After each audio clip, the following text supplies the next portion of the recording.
Hey all you Slashaholics, welcome back to Slash Sisters, your channel for horror movie reviews by true horror movie fans. I'm Slash Sister Hallie. Every time, it's so many slashes. Slash Sisters. And I am Slash Sister Jen. And if you're new here, welcome. We do fun horror stuff here, and we want you to keep coming back to us. So make sure you go ahead and slash that subscribe button, because we're here for you, and we want you to come back and watch our videos. Today we're diving into the post-apocalyptic world of 28 Days Later, directed by the brilliant mind that is Danny Boyle. This film took the zombie genre by storm when it was released in 2002. Even though they're technically not zombies, they never used the Z word. No, they do not use the Z word. And it does not reanimate the dead. No, it does not do that. It does not. But these are very much infected, and they refer to them as infected and ragers. Yeah. Or they'll say they're infected. You know, they don't. They never call them zombies. It's never even brought up. Nope.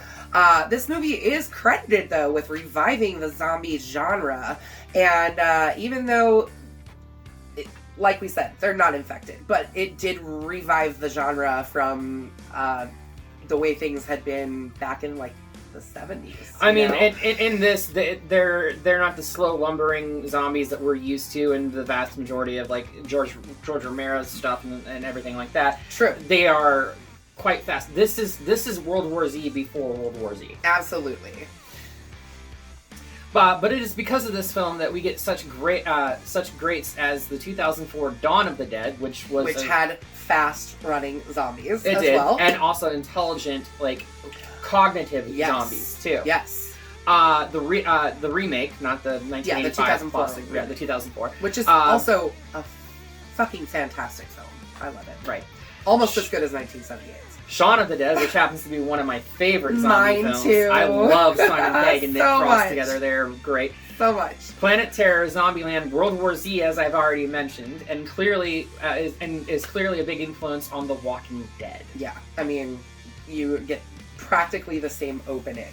Oh yeah, no. You know, somebody Hands walking down, up right. and waking up in a hospital bed, which this is also based on previous works as well. I was going to say The Walking Dead was written in 1997. True. So Kirkman's Walking Dead comics came before this. True, but this the inspiration for the waking up in the hospital had come from another movie, Night of the Trickens or something like that. I don't know. We'll flash it across the bottom. But there was a high influence of another movie that influenced obviously both this and The Walking Dead, and many other zombie movies. So why don't we go ahead and jump on into the world of Danny Boyle and Alex Garland, the writer of this film, who has written a lot of really amazing things as well. They worked together on The Beach, Danny Boyle and Alex Garland. Anyway, let's just jump on into it. So, as Jenny was saying earlier, we open. Actually, we don't open with the hospital scene. First, we open with a group of activists trying to break into a research facility to free chimpanzees that are being experimented upon. Yes. One of the activists opens the cage of a chimp, even after being warned. Explicitly warned not to do not it. Open He's infected. They are infected. Yeah. By a scientist. She still opens the cage, and immediately it gets attacked by the chimp and becomes infected like seconds later. I think they say anywhere between 10 to 20 seconds is how long the infection takes to set in. Yeah. So this is like that's another like thing that's a precursor to World War Z, because I think it was 12 seconds in World War Z. Yeah. But I mean, you know. Right. Yeah, the virus quickly spreads within the lab, and spreads so quickly through Great Britain that literally within the next few days, the virus has become an epidemic, and the entire society of Great Britain breaks down and collapses. Now, it's actually important to note that they don't know that this, like, the people that are in this film do not know that it's solely contained to Great Britain. They think it's a worldwide pandemic. It is not. Correct. But we don't know that as watchers. No, we don't know that. They don't know that as protagonists in the film, and nobody knows that confirmation until to the sequel. Right. So. Well, actually, confirmation, yes. Right. Right. 28 days after the initial outbreak, bicycle courier Jim, who had an accident and fell into a coma prior to the outbreak. God, this is The Walking Dead. I know. Awakens in St. Thomas Hospital in London, which has been completely deserted, with the visible signs of some type of great catastrophe happening. Yeah. So after wandering the streets of London and entering into a church, which Jim sees a lot of bodies piled up, that don't all end up being just bodies. There ends up being infected people as well. But he is attacked and chased by the priest from the church. And which he wallops him upside the head with a plastic bag full of Pepsi. He's like, whoa, father, and he just like whacks him in the head with Pepsi, which, by the way, that Pepsi product placement in this movie is ridiculous. Heavy. It's ridiculous. Pepsi, Maltese. There's actually quite a few product placements in here. There's quite a few product placements for specific Britain items, but Pepsi is the worldwide one. For specific reasons, because the British Lottery actually sponsored or paid a lot of money into making this film. Well, I mean, so it makes sense. It heavily. It makes sense because they had to shut down that street that runs next to Parliament in Big Ben to get that one scene. So it makes perfect sense. They had to do a lot of maneuvering of the streets to get the desolate looks that as he's wandering the streets of London. It's really quite cool. But no, it definitely is. He ends up getting rescued by Selena and Mark, who take Jim to their store, sort of. Their hiding spot in the store. But mind you, they also blew up a petrol station too, which was phenomenal. No big deal. We just blew up a gas station. Right. But it was quite fun to watch. Yes, absolutely. At Jim's request, the group travels by foot to his parents' house in Deptford, which is outside the town of London. Yeah. It's not far. It's a pretty short walk, it seems. I mean, it takes him like a day to get there on foot, so it's not too far. Yeah. But he had to confirm for himself that his parents actually were dead, despite constant warnings from Mark and Selena that, trust me, they're dead. Yeah, Mark and Selena both were like, they're dead. They're dead. There's no chance that they've survived this, you know? So, they actually did leave Jim a note on an old photograph of him, saying that we left you asleep, now we join you in sleep. And they actually unalived themselves because they did not want to contest with what was going on. Yeah, that was such a sad... There's actually this movie has a way of putting you in a very emotional state and making you really think about, like, humanity and what you would do in a situation like this, if you were to wake up in a world that was I couldn't imagine. Different. I can't imagine. I literally couldn't imagine. But it also, I don't want to call it a jump scare, although they are jump scares for sure. It very abruptly takes you right out of that emotion and high into the anxiety part of this with the infected ragers. So yeah, definitely. Yeah, which happens there, and they basically have to flee. Shortly after, though, Mark gets a cut on his arm, which is exposed to infected blood, and Selena kills him instantly. Without hesitation. No, not even a second thought.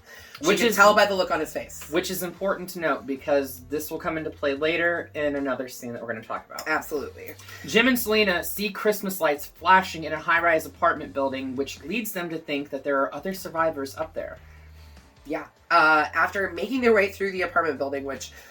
I mean, they have set up this apartment building really the best that they can to try and keep as many people out, ragers out. But yeah, after making their way through the apartment building, they meet Frank and his daughter Hannah, who have been holed up in the apartment basically since the start of this. So epidemic. We're talking like 30 days. Yeah, approximately, yeah.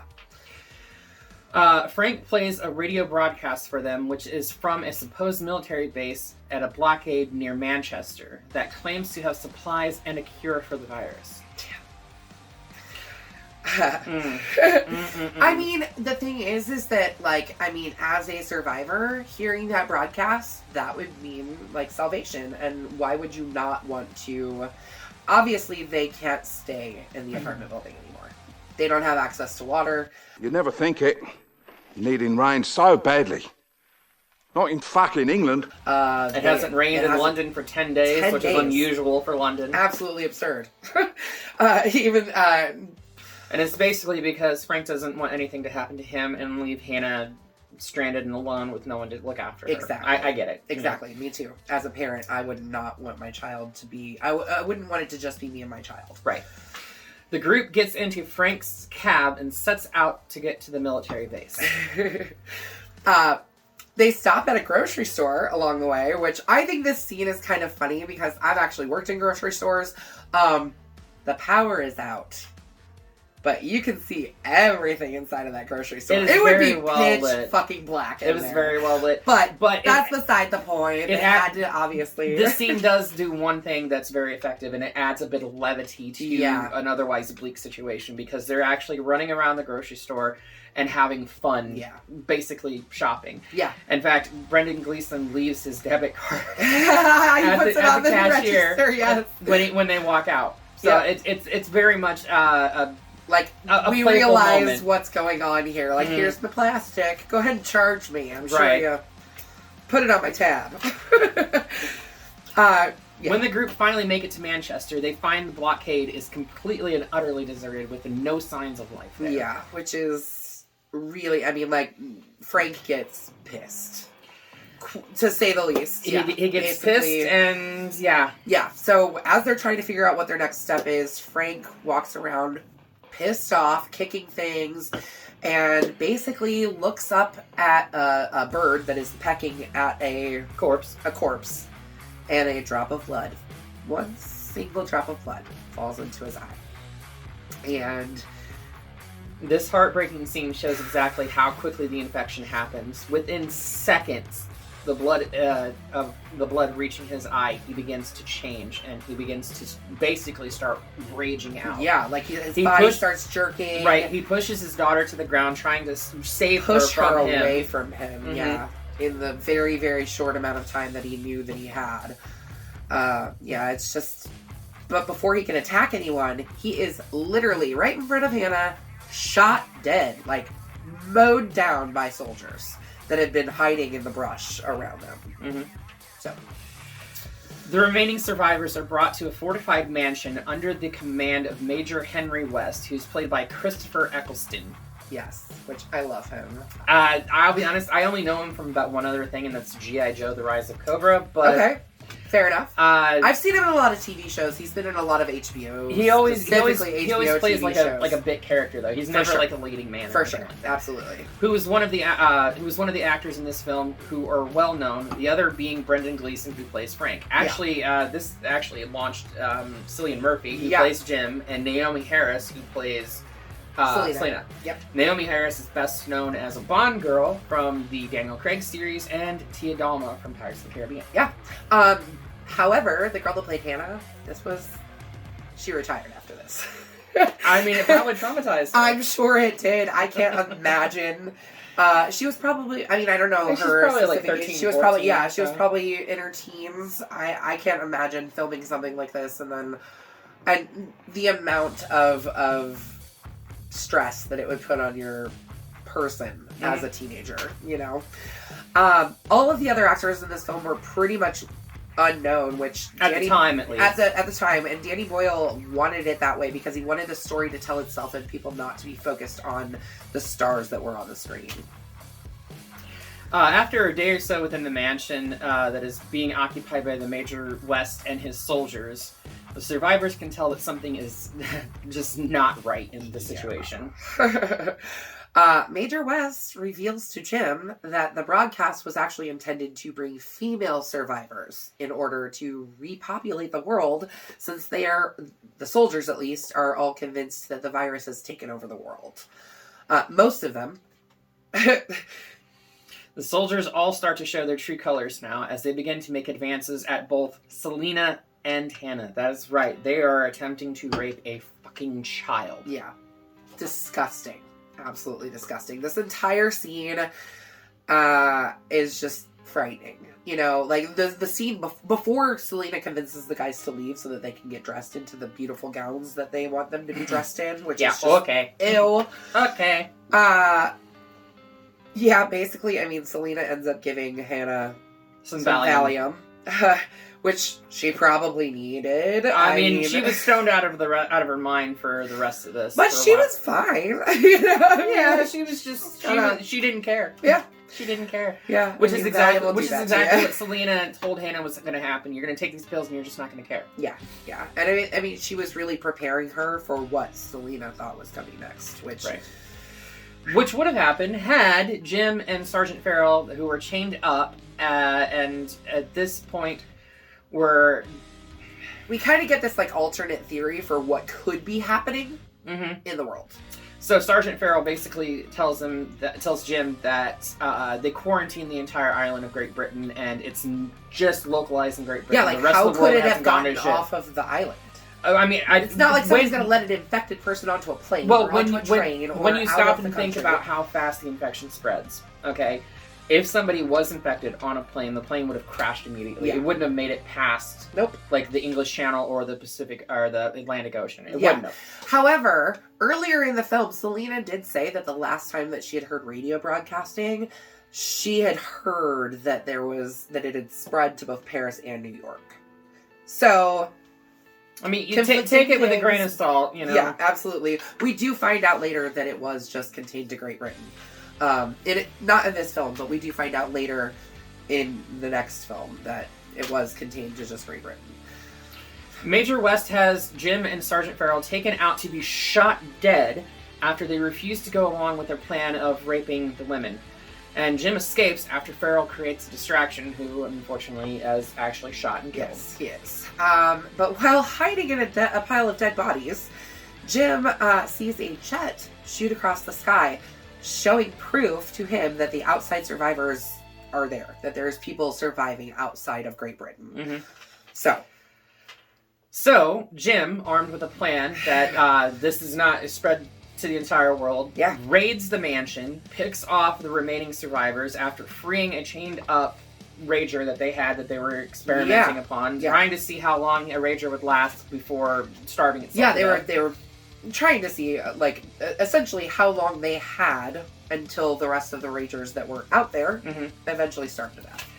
But as the infection spreads among the soldiers, because obviously Mailer begins attacking, and the infection begins spreading, and they all begin to kill each other. Jim makes his way back into the house and attempts to rescue Selena and Hannah from the would-be rapists, who are trying to keep them there. Selena almost, for a split second, beheaded Jim. Yes. She and as soon as he stepped into the light and she could see his eyes that were not infected or whatever, he's like, that was more than a heartbeat. Yeah. But that scene where Jim basically saves Selena. He was feral. And I think that scene is really pivotal because it shows that rage is present in all of us and has to be activated by something. And he was not infected, but he had that rage because he was trying to save his friends. His friends, yeah. And he clearly has feelings for Selena as well. I mean, they had kissed before this point at some point too. So Jim, Selena, and Hannah attempt to leave in Frank's cab, but Wes, who had sneaked into the back seat, shoots Jim in the stomach. Yeah. Hannah retaliates by backing the cab into the mansion door, basically, and West is grabbed out by Mailer, who basically just took out took out all the guys, for the most part. The only person that Jim got was, or the only person that didn't get killed by Mailer was the guy that Jim got,